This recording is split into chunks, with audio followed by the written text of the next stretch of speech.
today I'm here with some lovely ladies and the gentleman, of course. They OwnLife Fostering. OwnLife Fostering, right? Yeah. Okay. Right. And I'm here with Carol, the director. Hello, Carol. Good morning. Yeah, good morning to you too. You all look lovely today. Wow, that's good. Thank you very much. Okay, Carol, now tell us something about yourself first before you can tell us about OwnLife Fostering. About myself? Yes. Okay. I've lived in the South for the last 50 years of my life. I've been working in finance. I've got various interests in other things. I'm a counsellor.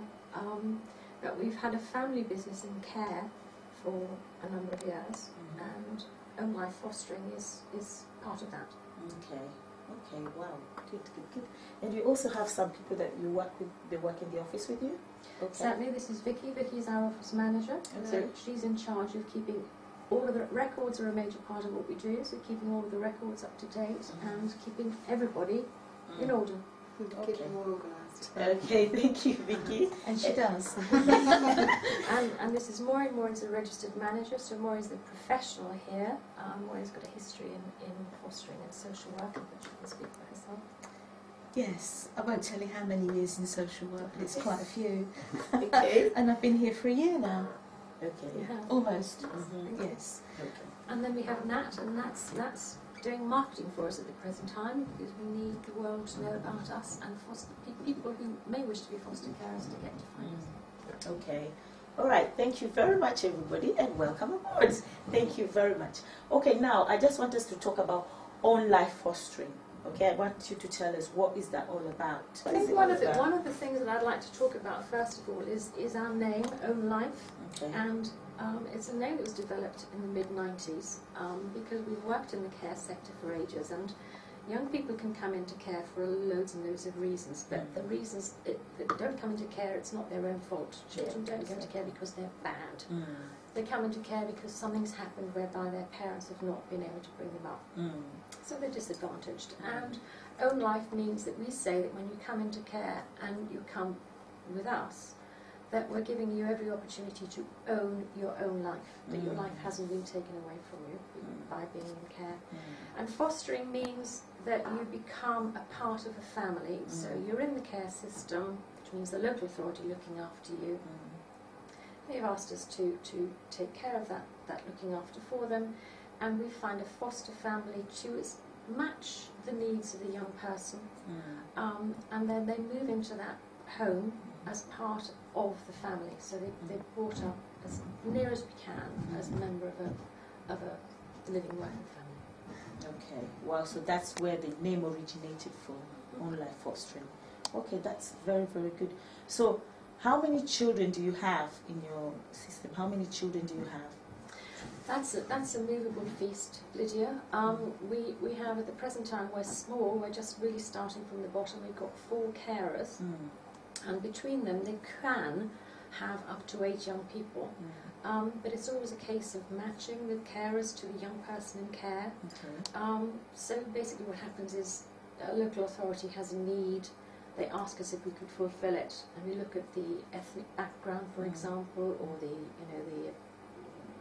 where the home is located, or whatever of a family that we have who doesn't have a placement, and we see if the two can match. So 4 carers, 4 to 8 young people at any time at the moment, but we're looking to grow. Okay. So what qualifies you, I'll ask you this question, what qualifies you to be a foster parent? What qualification must you have to be a foster parent? Or can anybody just wake up and say, I want to foster a child, or how does it work? You don't need any qualifications at all, other than being really interested in children and young people and wanting to make a difference. So you can wake up one morning and say, I'd like to be a foster carer. I think it's unusual. I think people take time to think about it. So it's like a drip effect. There's a little seed that's sown, and people think about it, and they think, do you know, actually I could really make a difference. So what we do is we talk to people really early on, give them lots of information, and if they're keen to progress, we do an assessment. It takes quite a few weeks to do. We check out to make sure that you're safe and that you've got good parenting skills, and then we take them to a fostering panel. Okay. And panel recommends whether they're approved or not. It's a long process. It's a process that's regulated in law. So we don't make the rules up as we go along. And then once you're approved, you can take placements. But as an agency, we support carers 24 hours a day, 7 days a week, 365 days of the year, day and night. And we train and we visit regularly. So I guess we're a bit like a family as well, because we all have really good positive relationships with the people that we work with, and also with our partners in the local authorities. Okay. And must you be a parent yourself? Must you have children yourself to be? Okay, no. No. Okay. All you need to do is to be fairly healthy. There's no age limit. Okay. You can be any religion. You can be in any type of partnership. You can be single. You don't have to have children.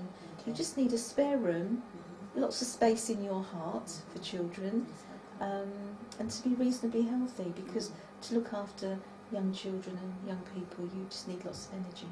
Okay, well done. Okay, I'll come to you now. I know you're doing the marketing. You're in the marketing sector. Yeah. How does it work? How do you do your marketing? Well, at the moment, we're really just trying to spread the word on fostering and raise people's awareness to what fostering is exactly.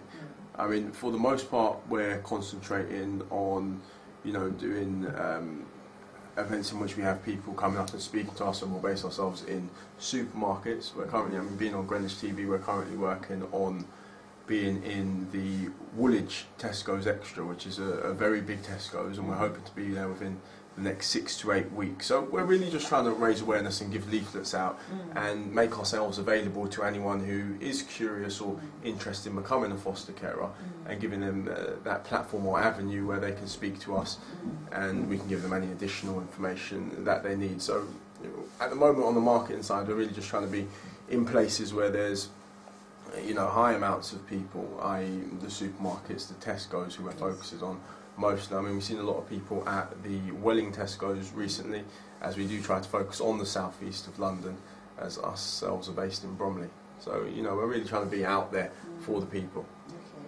And as a young adult, because you look really young, I'm not going to ask you your age. Yeah.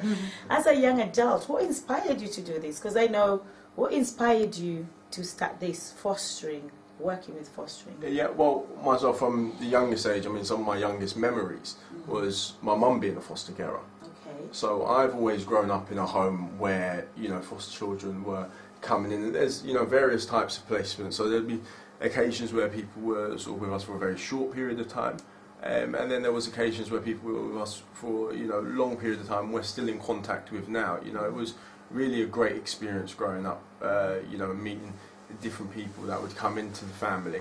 I mean, the most recent children that my parents were fostering are still with us, and we've now taken on board full time and have adopted the children. So it really was a fantastic experience to grow up around and to constantly see, and I think that sort of inspired me to come and reach out and work within the field.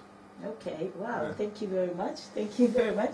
Now, coming to you, my Vicky. Now, how do you, I know you answer phones, because I know you've been talking to me as well, sending emails and everything. How does that work? How is that? Do you get some people calling you and they're angry, or questions that you can answer, and people just being ignorant or asking some silly questions about this? There's no such thing as a silly question anyway, but we get inquiries, and so I speak to people who are just sort of starting to think about fostering. So we take them through the initial part of a conversation, asking, as Maureen said, have you got a spare room, and what made you interested in fostering? And then I would pass that on to one of the supervising social workers, who's obviously qualified then to have a more in-depth conversation with those people. And I arrange home visits. So we go out and see them in their home to make sure everything's okay. But just trying to put people at ease, because it's a big step. Yes. To decide that you want to foster is a big step for you and your family. So it's just making people sort of feel at ease with that decision and making it comfortable for them. Okay. So if someone was to say that, okay, I want to foster a child, Yeah. but I don't have a spare room, Yeah. maybe they'll come and share a room with my daughter or share a room with my son. How does that work? Will that? No, we can't No. do that. No, they have Okay. to have the spare room because the child has to have their own space. I guess in the beginning, if it's a baby, usually you would share a room, but then obviously that child does grow up, so it needs to go into its own space. So we'd say thank you, but unfortunately you do need to have the room. Okay. So from how old do you foster? From newborn baby from to newborn to 18. or newborn to 18? Yeah. Okay. Our youngest child in placement at the moment is 8 months. Oh, 8 months. Oh, bless him. Bless him. Bless him.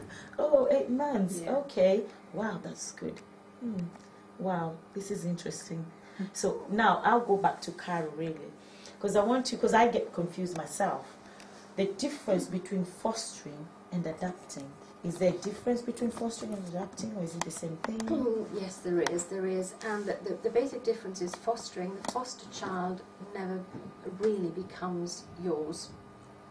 They have their own parents, and for some reason, you know, the local authorities make the decision as to whether there may be a chance that the child can go back to their parent or not. When the decision is made, and it's often made very early, you know, at months old, that the parents, maybe they're not there, you know, maybe something tragic has happened to the parents, that the local authority will say this child should be adopted, or they've assessed the parents and they say, you know, with the best will in the world, this parent is not going to be able to bring up this child. They then make the decision for adoption, which is permanent. So they become your child in adoption.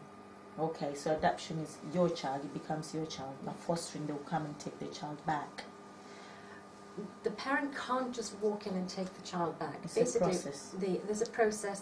There's a legal process where, and it goes through the courts, that a local authority may have a report from a school, from a neighbour, or just from experience of the parents, that there's a child who's at risk, and they make an assessment, and they take that assessment to court, and then there's a decision made that a child is taken into care. Okay.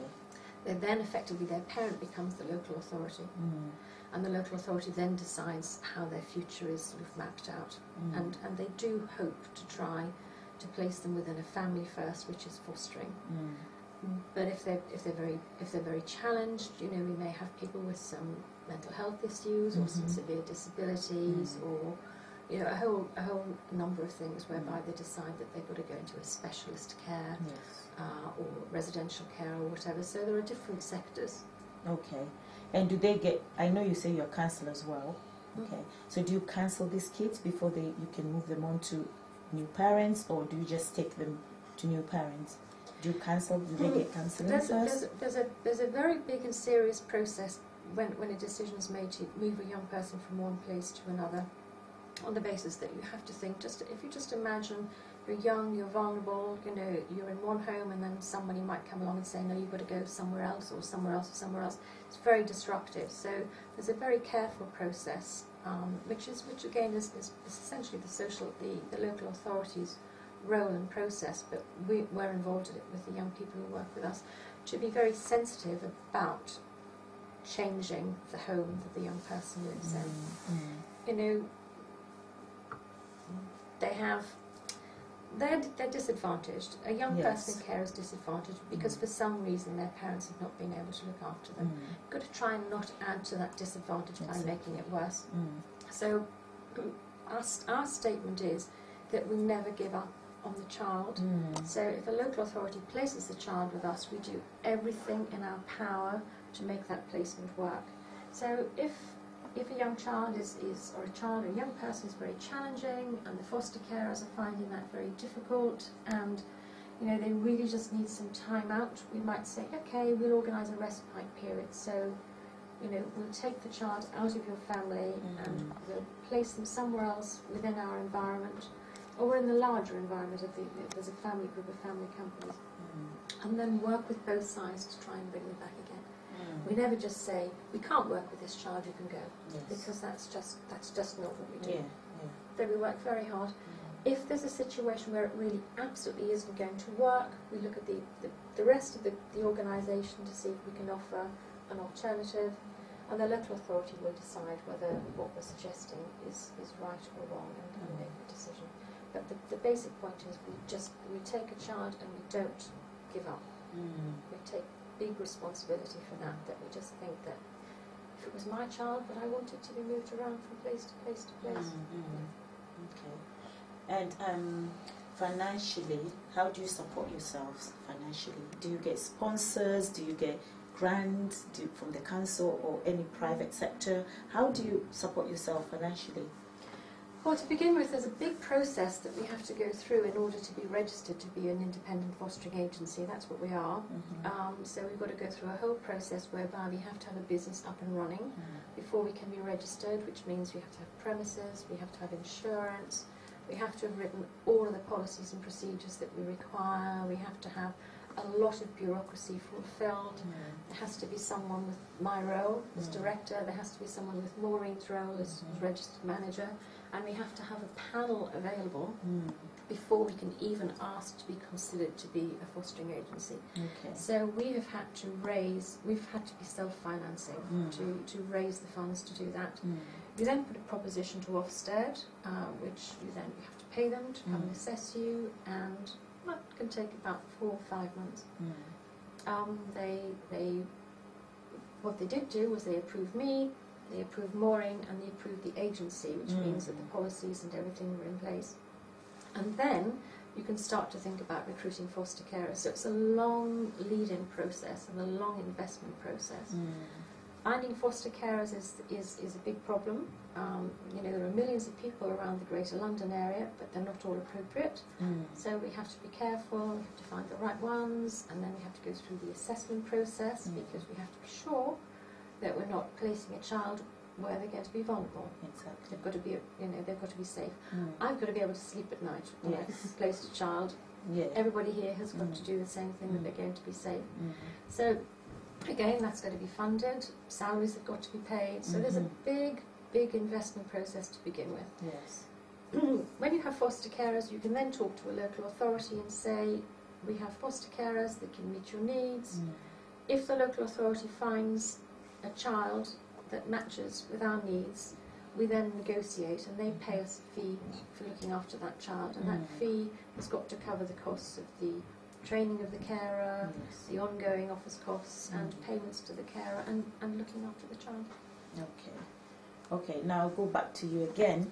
Is there anything you'd like to add that I've not asked? Is there anything that you'd like to talk about or say to the public? Or well, I mean, really, just from a marketing perspective, would just be to really look out for us in places near yourselves, you know, your local Tesco's, Sainsbury's, Morrison's, within shopping centres, because we will be there, and if you do see us at one of these places and it is something that you're interested in, please do feel free to come up to us, and it could be any number of us, but we'd be more than happy to talk to you and give you any additional information you may need in regards to the fostering. We've got a website as well, which is just down here, so it's www.ownlifefostering.co.uk, so you can find lots of information about what Carol's been talking about the organisation on there, and what we do for children and foster carers, and also all our contact numbers are on there, so you can ring us anytime. Okay. What about you? Is there anything you'd like to add or say to us, to the community?